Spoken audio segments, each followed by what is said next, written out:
The Greenland Question, History, Strategy, and the NATO Alliance. Part 1, Introduction, The White Giant in a Changing World. Hello everyone. Today we are going to talk about a place that is often ignored on the map, but it is now at the center of a global argument. This place is Greenland. When you look at a globe, Greenland is the huge white island at the very top. For many years, people thought of it only as a land of ice and polar bears. It seemed quiet and far away. But recently, things have changed. In 2019 and again in recent years, the President Donald Trump suggested something that shocked the world. He wanted the United States to buy Greenland from Denmark. Why would a president want to buy an island that is 80% covered in ice? Is it just a crazy idea from a real estate businessman, or is there a deeper reason involving technology, money, and war? Today we will dive deep into this topic. We will travel through 4,000 years of history, look at the secret treasures hidden under the ice, and discuss how this deal could change the relationship between the US and its European friends in NATO. By the end of this speech, you will understand why Greenland is the most important real estate on Earth today. Part 2, The First Survivors, 4,000 Years of Inuit History. To understand Greenland's future, we must first respect its past. Long before the Vikings or the Americans arrived, there were the Inuit. About 4,000 to 5,000 years ago, groups of people crossed the frozen sea from North America. These were the Paleo-Inuit. Imagine their life. There was no wood to build houses, no supermarkets, and no electricity. How did they survive in a place where the sun doesn't shine for months in winter? They were masters of adaptation. They invented the kayak for hunting in the cold water. They used animal skins to make waterproof clothes. They built houses from snow, igloos, or stone. This is not just survival, this is a high level of human intelligence. The Inuit culture is based on a deep connection with nature. They believe that everything has a spirit. Because the land was so difficult, people had to work together. Sharing was not just a choice, it was a rule for staying alive. When we talk about buying Greenland today, we must remember that it is the ancestral home of these people. They are not just residents, they are part of the land. Part 3, Eric the Red and the Greenland marketing trick. Now let's talk about the European side. Around the year 982, a Viking named Eric the Red was in trouble.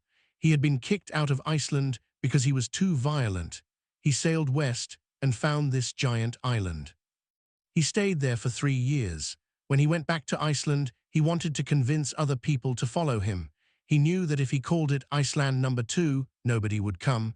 So he used a clever marketing trick. He called it Greenland. He told everyone that the land was rich, green, and perfect for farming.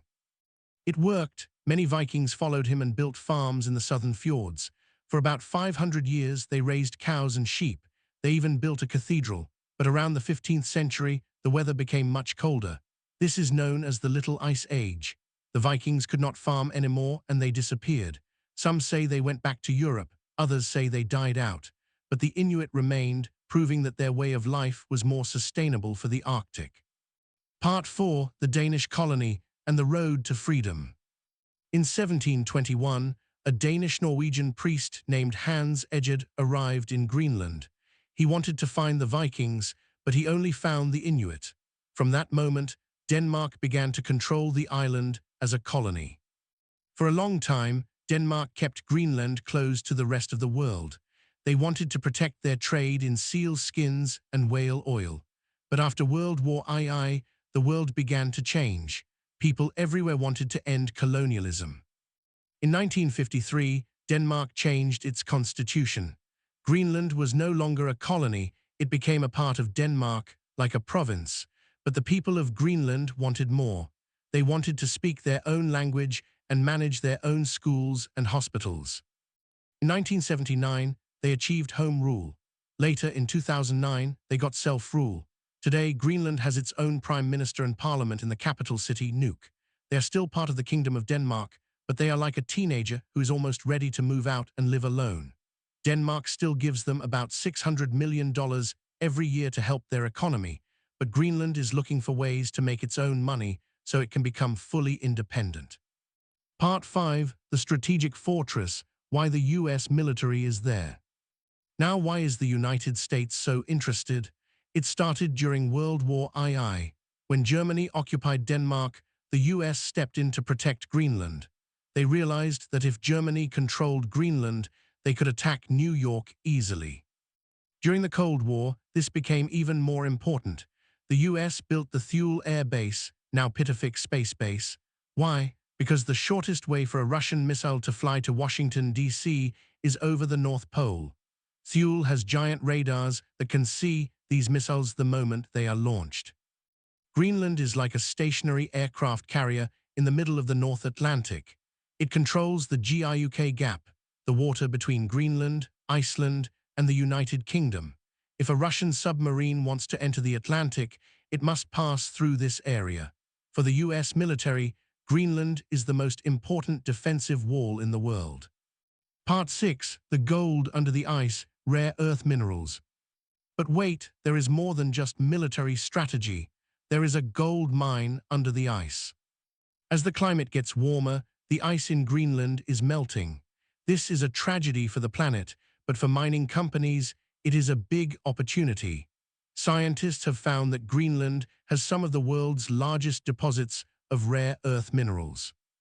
You might ask, what are these? You are using them right now. They are in your smartphone, your laptop, and your electric car's battery.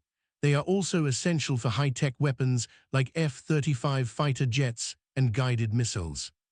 Currently, China controls about 90% of the world's supply of these minerals. The US is very worried. If China says, "We will not sell you these minerals anymore," the US tech industry and military will be in big trouble. Donald Trump knows this. By possessing Greenland, the US would not have to worry about China. They would have their own supply of the minerals that will run the 21st century economy. To him, this is not just an island. It is the gas station of the future. Part 7, Trump's real estate dream and the absurd offer. In 2019, Donald Trump told the media that buying Greenland would be a large real estate deal. He even joked about putting a Trump Tower in the middle of the ice. But for the Danish Prime Minister, Mette Frederiksen, this was not a joke. She called the idea absurd. She said, "Greenland is not for sale. Greenland is not Danish. Greenland belongs to Greenland." Trump was very angry. He even cancelled a trip to Denmark because of this response. This shows a big difference in how people see the world. For Trump, everything can be bought with money. But for Europeans and Greenlanders, land is about identity, history, and people. You cannot buy 56,000 human beings as if they were part of a building.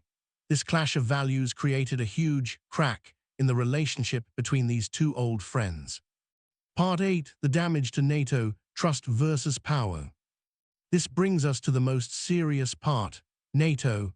NATO stands for the North Atlantic Treaty Organization. It is a family of countries that promise to protect each other. The most important thing in a family is trust. When the big brother, the US, tells a smaller brother, Denmark, that he wants to take his land, the trust disappears. Other NATO members, like Norway, Estonia, and Poland, are watching. They might worry, if the US treats Denmark like this, what will they do to us? If the US uses its power to pressure allies, the alliance becomes weak. A weak NATO is a gift to Russia and China. They want to see the US and Europe fighting. They want to see the Arctic divided.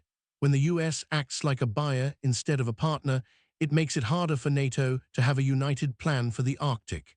Security is not just about bases and missiles. It is about having friends you can rely on. Part 9, Conclusion, partners, not property. To conclude, Greenland is a land of incredible beauty and hidden power. Its history shows us the strength of the Inuit and the mistakes of colonialism. The United States has many logical reasons to be interested in Greenland. The military security and the minerals are real and important. However, the 21st century is not a time for buying countries. The best way for the US to protect its interests is not by owning Greenland, but by being its best friend. They should invest in Greenland's schools, build their airports, and help them mine their minerals as partners. We must respect the sovereignty of the people of Greenland. They have a voice, and they have a dream of independence. If we treat them with respect, NATO will stay strong and the Arctic will remain peaceful. Thank you for your time. Let's remember, the world is not just a map for us to divide, it is a home for us to share.